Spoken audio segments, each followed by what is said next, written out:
Hello my dear students, welcome to the class of social science. In last class we discussed how trade continued in between Asia and Europe continent and about the fall of Constantinople and result of the fall of Constantinople and discovery of a new sea route to India and European trading companies. Among that, one trading company's information we discussed, that is Portuguese. Now, in today's class, take information about other European trading companies who came to India for the purpose of trade. The second European trading company, that is Dutch. Students, Dutch are the Europeans and they came from the country Holland or Netherlands. Dutch established United East India Company in the year of 1602. In the year of 1602, Dutch established United East India Company, and the purpose of that company is to continuing trade relationship with the Asian countries like Java, India, Sumatra, Indonesia, etc. And Dutch established many warehouses. Among that, important warehouses of Dutch are Surat, Broch, Cambe, Cochin, Nagapatnam, Machilipatnam and Chinsura. These are the major warehouses of Dutch in India. And Dutch succeeded to break the monopoly of Portuguese in India. What the monopoly Portuguese gained over the trade with India, that monopoly broken by Dutch. Next, Dutch later on faced problem or faced competition by English and French. So they slowly declined from the India and they limited themselves to spicy rich islands of Indonesia. This is about the Dutch, second European trading company. Next, third European trading company, that is English or British. Students, English or British, they are from United Kingdom or from England. In the year 1600, on December 31st, the Queen of UK, namely Elizabeth, in her royal charter, she gave permission or authority to East India Company to trade with the eastern countries like India and other Asian countries for 15 years.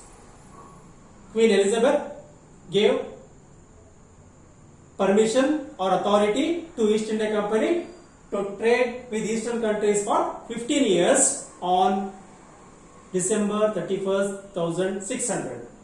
But East India Company formally started its trade with eastern countries 1613 onwards.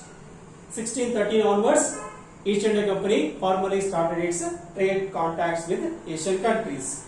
Next, after this, the Mughal Emperor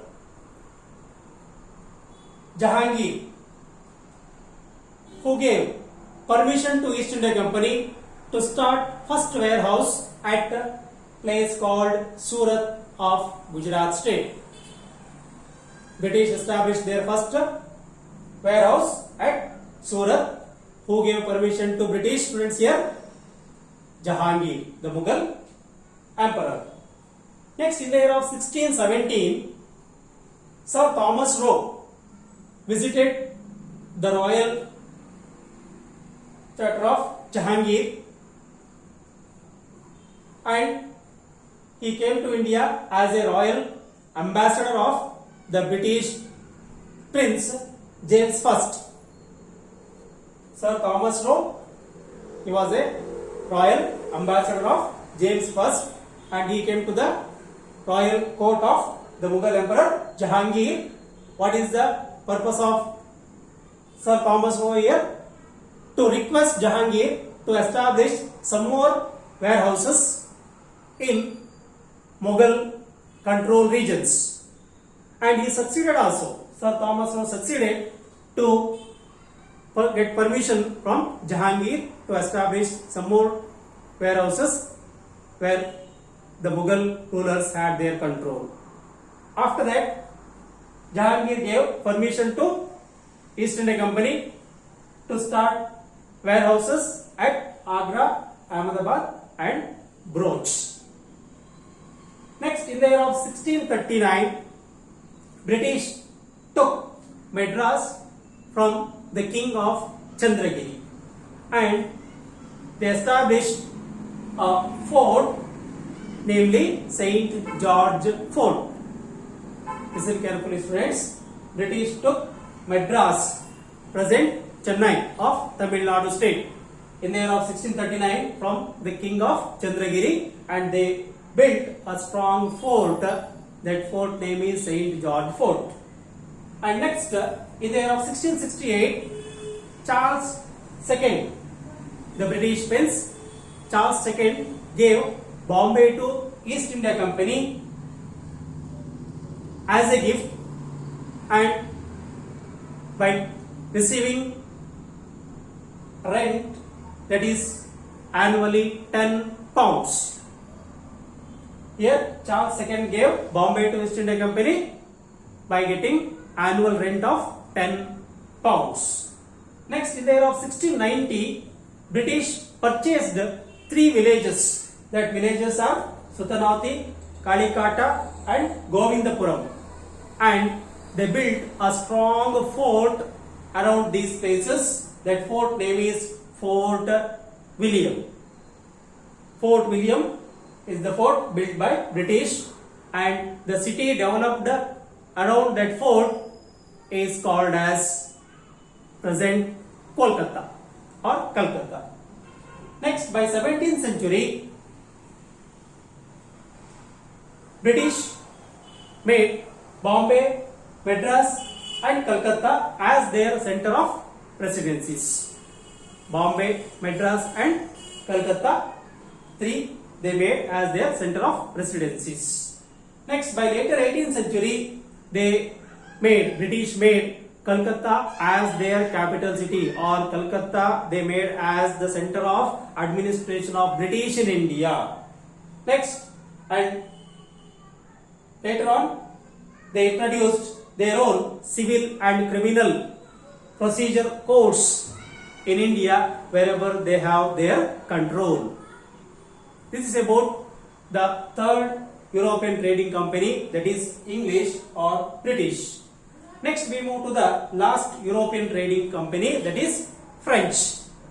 French are the Europeans. They came from the country France, and French established the French East India Company as a government-owned company. Listen carefully, students. French established the French East India Company. It's a completely government-owned company in the year of 1664. Listen to me carefully. From the point of examination, that year is important one. When did French establish the French East India Company? 1664.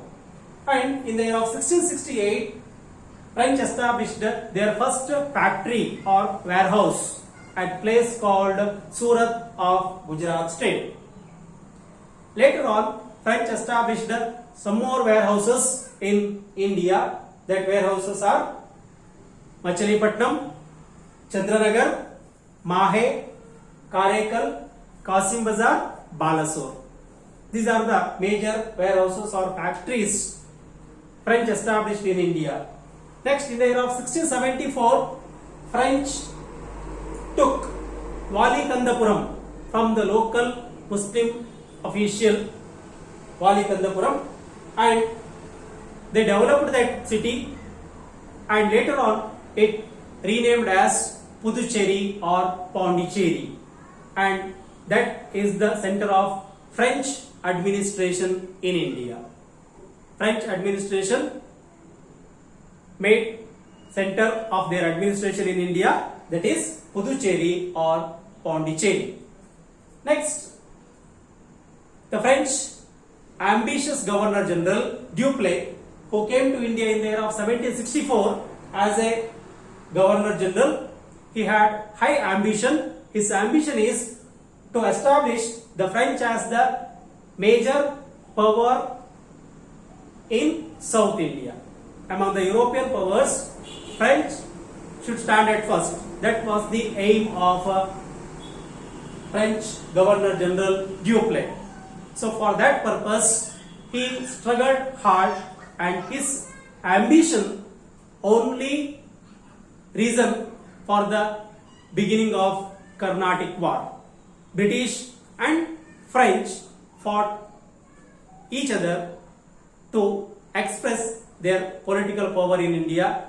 That for that one reason is the ambition of French Governor General Dupleix.